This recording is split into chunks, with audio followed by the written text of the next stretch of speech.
to Similarly Different. Hey guys, and welcome to another episode of Similarly Different. Today we are with a new friend of mine that I met recently, and once I met her at the dinner, I was like, I have to get you on the show. I'm talking about Noor Siddiqui. She is the founder of Orchid. You may know it, you may not, but we're here to talk about it because it's something really interesting that I think a lot of people should really know, whether you're a man, a woman, looking to have kids in the future, if you have a partner, or you're just interested in it. So thank you so much for being on the show. Thank you so much for having me. This is amazing. Of course. So for those that don't know what Orchid or orchidhealth.com is, let's give them a quick little knowledge about what it is.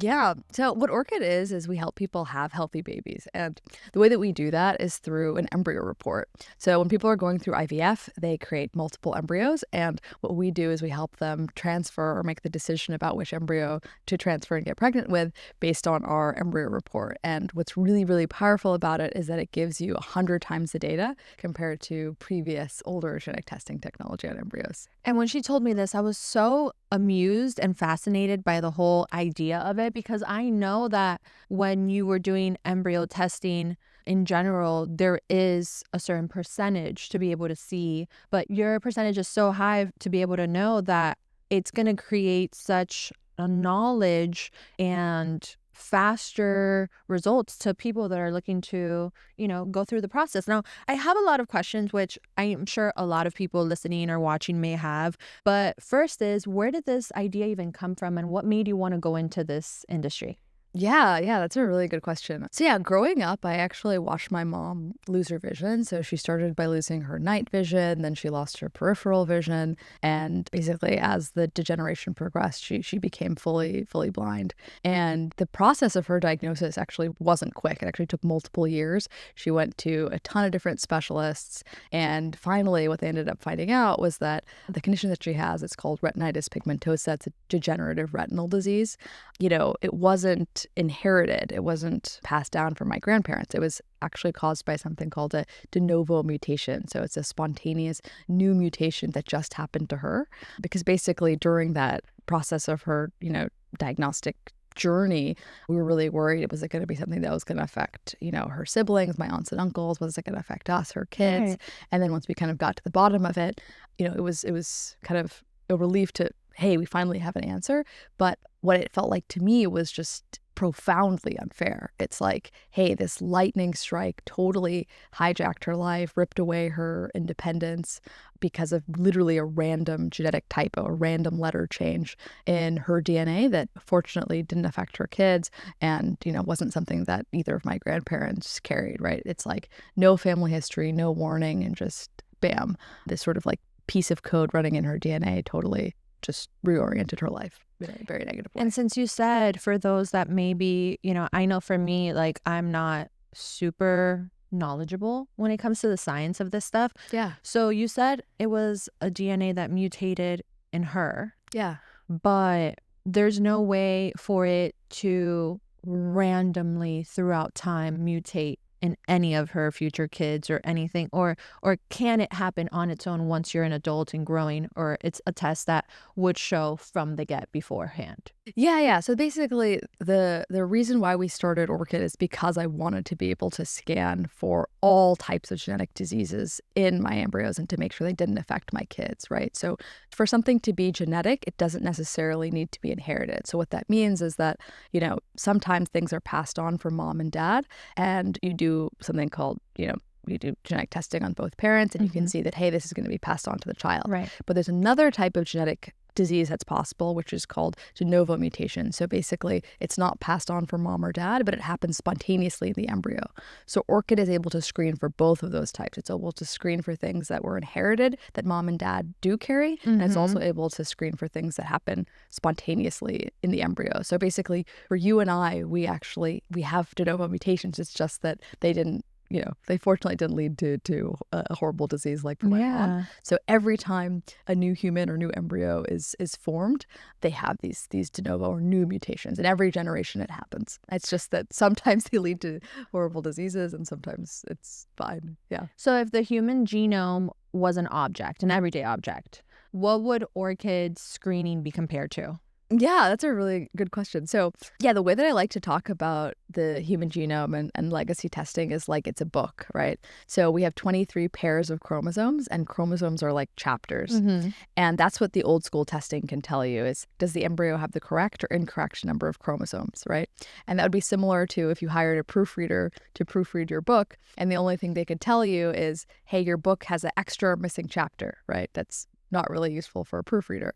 So what Orchid does is it really massively upgrades the amount of information and detail that you can get on your embryos. So instead of it being at the chapter level, it's at the sentence, it's at the word, it's at the actual letter level. So Orchid allows you for the first time to be able to proofread the entire book, to be able to actually read and check for typos in every single letter, as opposed to only being able to tell, do you have the correct or incorrect number of chapters? So a lot of different genetic diseases are literally typos, right? They're just single letter changes in the DNA of the embryo. So there's so many questions that came up from the dinner where I met her that were so good. And one of them was, with the way the world is and the politics and the government happening, how does that take into effect into the testing? Like, let's say, can you only test it before it's implanted? Or what if somebody already implanted it? Would you be able to do the testing? And what is the cutoff time, I guess you could say? Yeah. So the way that Orchid works is that you have to actually be doing IVF. So Okay. you basically create embryos. I think just to kind of back up and explain how embryos are created, you're on medication for about 10 days. What that medication does is it matures the follicles in your ovaries. So once you have those eggs that are mature, you're able to, retrieve them. When you retrieve those eggs, you have two options. Either you freeze the eggs, which is egg freezing. A lot of people might be familiar with it. Yeah. But if you actually fertilize those eggs with your partner's sperm, then you create embryos. Those embryos grow for 5 days. There are about 125 cells. And then 5 cells are sent from the IVF center's lab. They're taken by an embryologist and sent to Orchid's lab for analysis. So that's kind of where Orchid comes in. Your embryos stay at your IVF center. They're in suspended animation, frozen, and you'll get your results back from Orchid in a couple of weeks. That's what I was going to ask you next. How long does it take for him to get results? Yeah. It's usually 3 weeks or so. Yeah. And then with, IVF being something that is very expensive, and some people aren't able to afford it, what do you say is the futuristic idea or the path that Orchid is on to be able to make it, affordable to people that, listen to this and they say, wow, this is a great idea. This is amazing, but this must be so costly. Yeah, I think that's a really great point. I think that it's honestly really sad that we live in a country right now where IVF isn't covered for everyone, right? Like there are other countries in the world where they cover IVF fully, until pretty advanced stage for a lot of women. And I think that really goes to show that those countries really want to enable families, right? They treat infertility as a disease. And I think that it's really challenging. We already right now live in a country where, the haves are able to have kids when they struggle with infertility and the have-nots aren't because they're not able to access IVF, right? So I think that unfairness is boiling over and people are pressuring, their employers and the government to cover IVF. And I think that, Orchid's whole genome embryo testing is going to come along with that because, what could possibly be more unfair than, hey, people who have access to this technology get to have, genetically blessed children that are healthy, that have way fewer rates of disease, and people who don't have access to it don't, right? I mean, I don't think we want to live in a society that looks like that. So I think that, my hope is that there's going to be a lot of pressure to make sure that this is covered and available to everyone because it's something that's so emotional and it's something that's so consequential, right? It's like everyone wants their child to suffer less than they do. And especially if, you yourself are suffering from a disease, if you're a caregiver for a parent with a chronic disease, if you have a sibling that you've seen suffer their whole life with a chronic illness, the last thing that you want is for your baby to suffer from that condition. Yeah.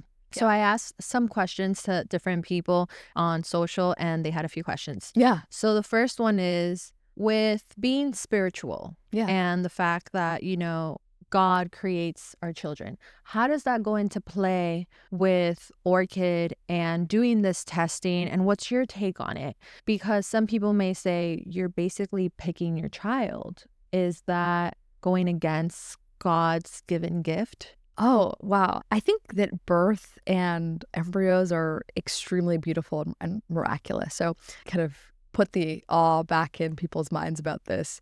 A female partner is born with over 2 million eggs, and the male partner produces over 500 billion sperm in their life. So there's literally trillions of possibilities for the embryos that you create, right? So of those 5 embryos, 10 embryos, even 20 embryos, they are, 20 in 1 trillion, right? So it's pretty hard to grok what that means, but that means you picked 20 grains of sand out of all the grains of sand on all the beaches in the entire world, right? Like, how unlikely is it to pick that specific 20 grains of sand, right? Yeah. So I don't know. I guess what I'm getting at there is like, there is clearly, a higher power involved in even getting to those embryos, right? Mm-hmm. The fact that those embryos exist, right? It's extremely unlikely for any one of those specific embryos to exist. So yeah, the way that I would think about it from sort of a spiritual aspect is that, there's no way for a human to do something that God wouldn't want to have had happen, right? So it's like God is still leading the process. Yeah, exactly. And I think the other piece of it is like, no one says that you're playing God when you break your arm and you go to the hospital and get a cast. So that's exactly what's happening here, right? We're using the mind that God gave us, science, to be able knowledge to be able to identify risks at the earliest possible stage so that mom's life isn't threatened and that baby's life isn't threatened. And I think that that's a really beautiful and protective and loving thing to do. And rather than being stigmatized, should be celebrated, right? I don't think there's anything that matters more than the health of those two people. And I think that this is something that can hopefully maximize the chance that, that delivery and that birth is a happy moment rather than scary. Why should women in their 20s or 30s care if they're not trying to have kids yet? Yeah, so unfortunately, biology hasn't really caught up with society. So unfortunately, our eggs, they degrade over time. Sperm also degrades over time. It's not discussed. And no, what I was going to say is one of the biggest facts that I learned that dinner was what you're about to say about sperms, which if you're a woman, a man, if you have kids, if you don't have kids, if you're thinking of kids, if you have a partner, this is something that you guys need to know, because a lot of people love to talk about women and how our egg count is going down, how we're getting old, how we have a biological clock. But men actually accumulate mutations in their sperm. So every single year they accumulate more and more mutations. Yeah, so basically it's very trivial. It's really easy to freeze sperm. And, if you're partnered up, I would highly recommend freezing your partner's sperm so that they can maximize the chance, again, that baby's healthy. If a male is over the age of 45 years old, what is the percentage of their sperm going down? Yeah, so at around 45, they have double the number of genetic mutations in their sperm as they did when they were 20. So again, those mutations accumulate every single year. What that leads to is much higher rates of neurodevelopmental disorders in children, right? So if you look at diseases like autism, like severe intellectual disability, those are actually, a huge chunk of them are actually caused by de novo mutations that are paternally inherited, meaning they come from the sperm. So both, it takes two to tango. There's unfortunately genetic issues that happen in the egg, and there's also genetic issues that happen in the sperm. So, the younger you are, like really like 20s is not too early to be thinking about it. Mm-hmm. It's just a really good idea to just at least consider the idea of like freezing your eggs and certainly freezing your sperm, because that's, very, very easy. The process of freezing eggs is a little bit more involved. Yeah. Now, if something risky does show up, Mm-hmm. does it 100% guarantee that the child will have it? So there's kind of two ways to think about genetics. So the first category, there's about 1,200 diseases that are called single gene diseases. So it means that if you have the mutation, you have the disease. So there are certain genetic forms of autism like Rett syndrome or Fragile X.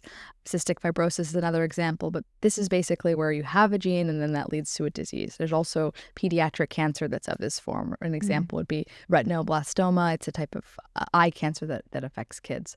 Basically, there's sort of these two categories of genetic disease. The single gene diseases, you scan for them and then you can rule them out. The child won't be affected. And the second category are diseases that aren't driven by one gene, but they're the cumulative impact of many millions of variants. So things like schizophrenia or bipolar disorder or heart disease, it's not just one gene on or off. It's basically what's called a risk score. So what you can do for those diseases is you can't take the risk to zero, but you can lower the genetic predisposition. So instead of a child being in an embryo being in the 99th percentile, you might be able to move to an embryo in maybe the 60th or 70th percentile of risk. So sort of, does that make sense? Yeah, Basically, yeah. yeah. It's Okay. like genetic risk is something that you can now quantify. It used to be like it used to be that you couldn't put a number on the amount of genetic risk in each embryo, but now you can. So then you can try to minimize it for diseases like, for example, South Asians. We have really high rates of heart attacks, right? So we get heart attacks 10 years earlier and are twice as likely to die from them. So that's like something that I want to minimize the risk of my Right. embryos for. Yeah. Okay. Now we're going to play a fast 5 lightning round. Cool. Okay, so it's going to be quick, fun, and sharp. You just have 30 seconds to be able to answer. Okay. Okay. Explain polygenic risk scores in under 30 seconds. Is a number that you can use to quantify the amount of risk in an embryo. So an embryo with high polygenic risk might be in the 99th percentile of risk and have 5 times the average rate of disease. Okay. Complete the sentence. Yeah. Most people don't realize that genetic testing blank. Is extremely powerful, right? I mean, there's hundreds of different diseases that we now know what the root cause is, and that's everything from birth defects, heart defects, pediatric cancers, adult onset cancers, neurodevelopmental disorders like severe intellectual disability, autism. You know, we know what the molecular basis, what the genetic basis is for those diseases. And now, for the first time ever, you have the opportunity to actually scan for those before you're even pregnant. So I just think people don't know how powerful it is. Right. How powerful it's gotten. Yeah.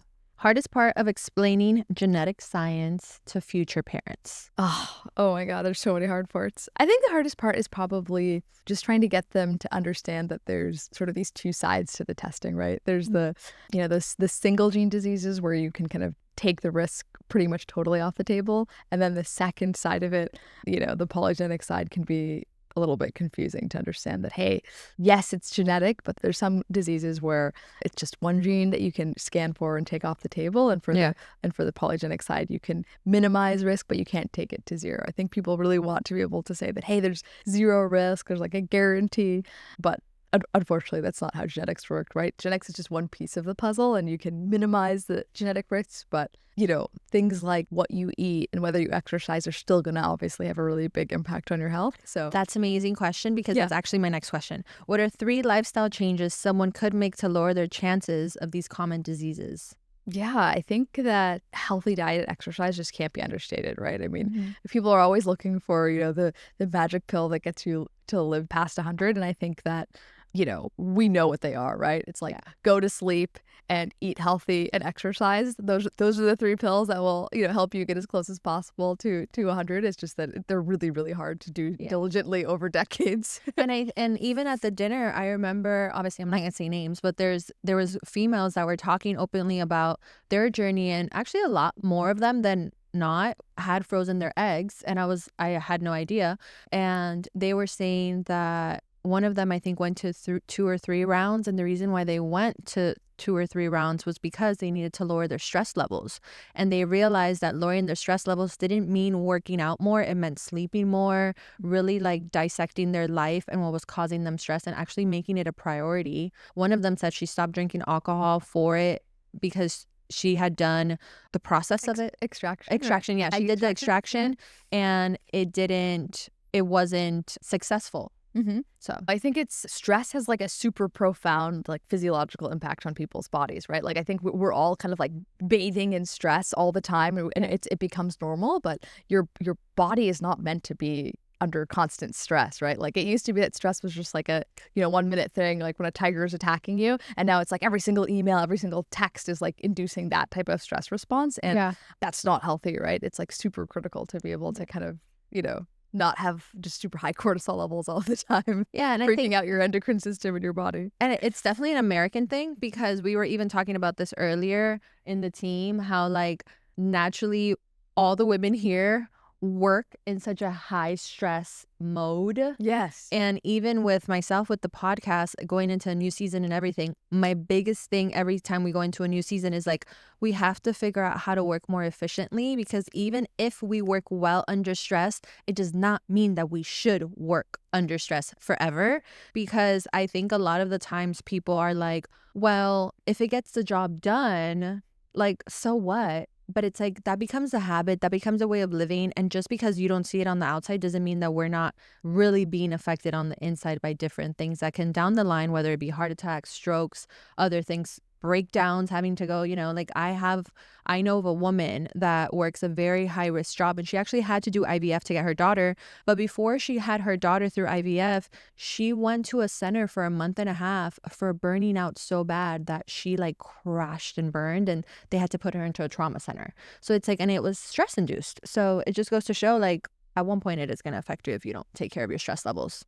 Oh, yeah, definitely. I think people really try to throw it, like, push under the rug, but it's probably the thing that's, like, slowly killing people, right? It's like every single disease, every single process in your body is dysregulated from being at high stress. Yeah. So, yeah, obviously your fertility is part of that. Yeah. Now, I want to test your knowledge with a little game I called Myth or Truth. Okay. Genetic testing guarantees a perfect baby. Myth.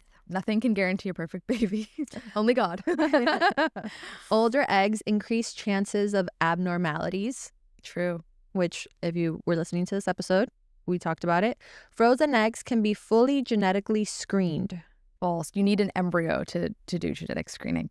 Embryo means egg plus sperm. Yes. You can pick an eye color and IQ today. False. Most insurance covers IVF genetic screening.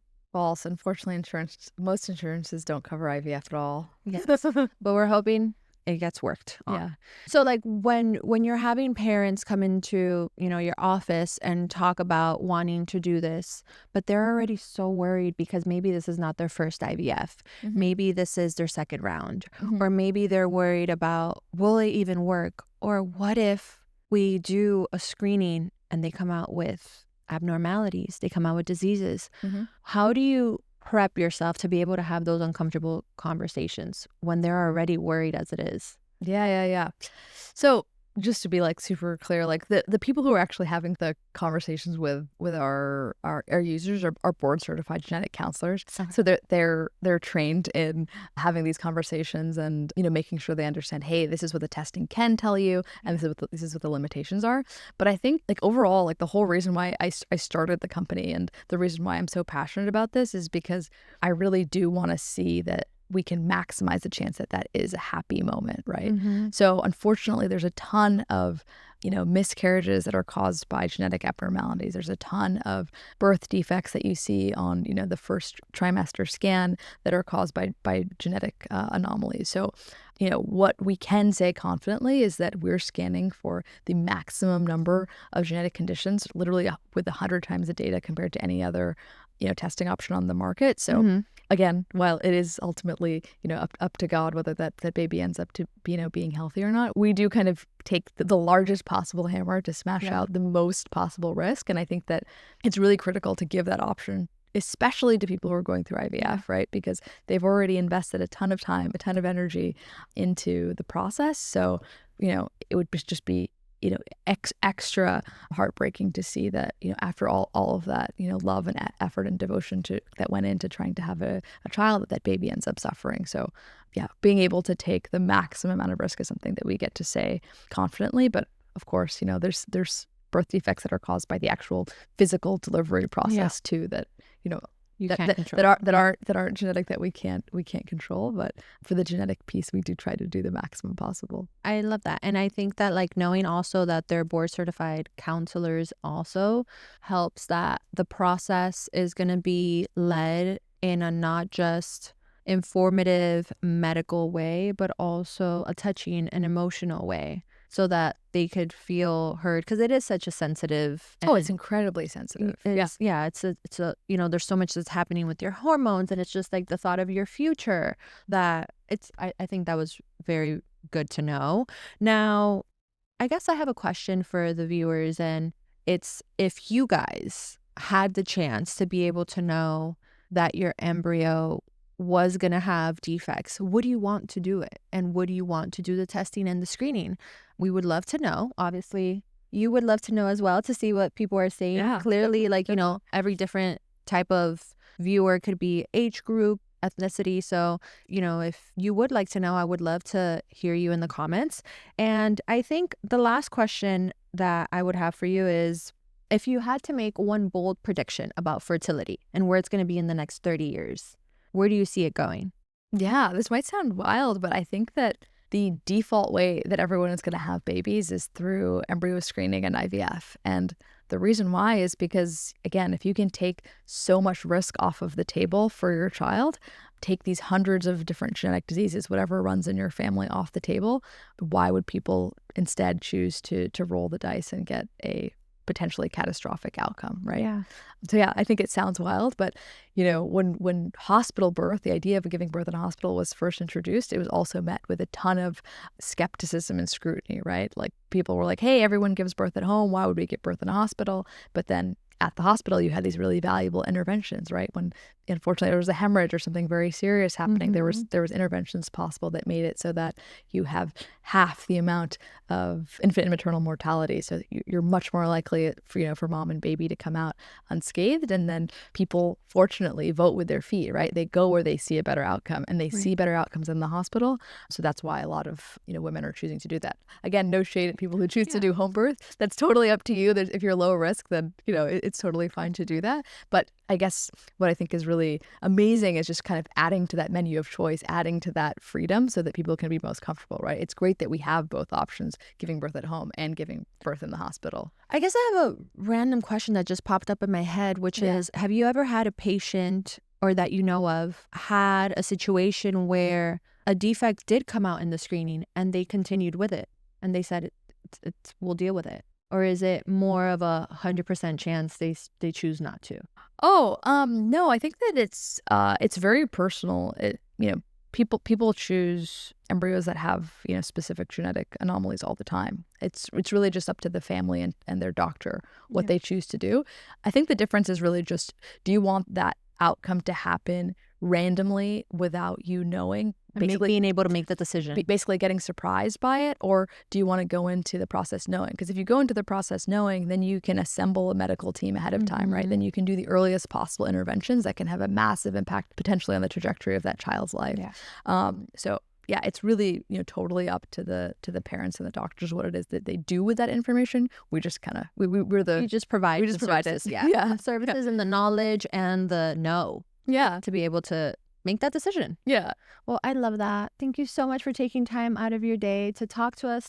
I feel like this was a lesson in school that I never took, but it's so interesting. And I hope the viewers, the listeners were able to take so much from it. If you guys have any questions at all, please write them down in the comments, DM me, message Similarly Different on Instagram or on the YouTube channel.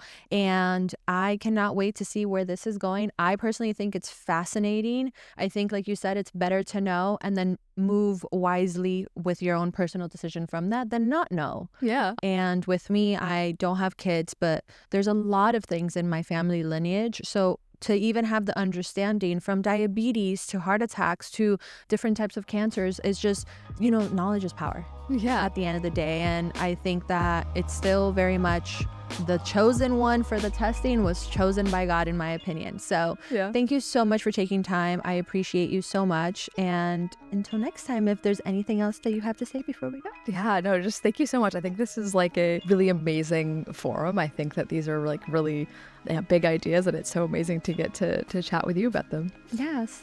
Well, thank you guys. And until next time, we'll see you guys later. Bye.